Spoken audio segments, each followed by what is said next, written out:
The last 2 years have been challenging for the infrastructure sector and particularly EPC companies. Economic slowdown, cost overruns, and delays in recovery of dues from the government resulted in EPC companies facing severe cash flow issues. This also had a domino effect on the rest of the economy, because what was happening was that if you looked at the asset side of these balance sheets, you literally had claims to show for them. And therefore, these companies were not able to service the loans that they were taking from the banks. And the banks were left with NPAs on their balance sheets. To address this liquidity crunch issue and help EPC companies in distress, Trilegal developed a solution.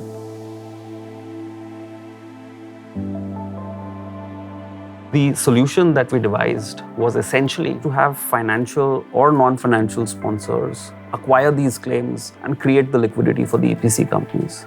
And this solution essentially can work across industries for anyone that has claims and is taking time to pursue these claims.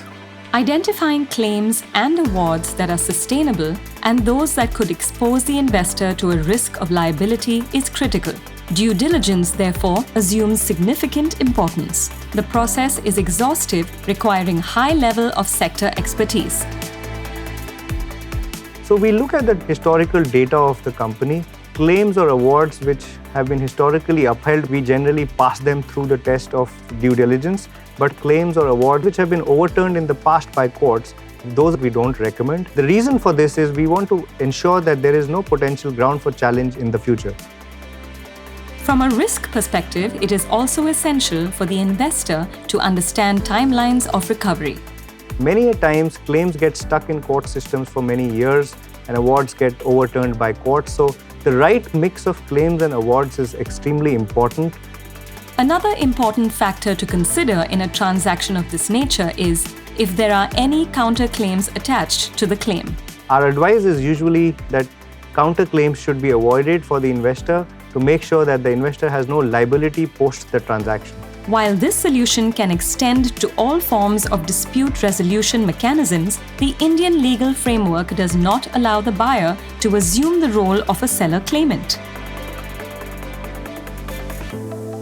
Essentially, the buyer sets up an SPV, which is either a trust or a company that acquires the economic interest or beneficial interest in these claims. Since it's difficult for the buyer to step into the shoes of the seller, there's always some dependence on the seller to pursue the claims. Therefore, it becomes very important to align the interests of the buyer and the seller. And we do this through contractual mechanisms by creating upside sharing arrangements or deferred consideration arrangements. The idea is to create some skin in the game for the seller. Since the global financial crisis, companies in distress are seeking prudent solutions to access capital and reduce their financial burden. Legal claims and awards are slowly emerging as a new asset class for financing companies facing liquidity constraints.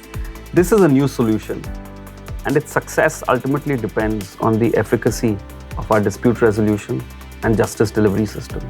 It's also important to analyze how the timelines would flow when you're looking at different courts in different parts of the country. The sooner these disputes get resolved in our system, the better it is for investors and sponsors. What is important that both the seller and buyer work harmoniously to ensure that there are no delays. It's important to understand the role of the seller, who is an expert in the field and who assists the investor in ensuring that the recovery happens timely. We've changed our laws as well to make the entire process more efficient. But it's very, very important that we deliver. And this change that we made on paper translates to on-ground reality.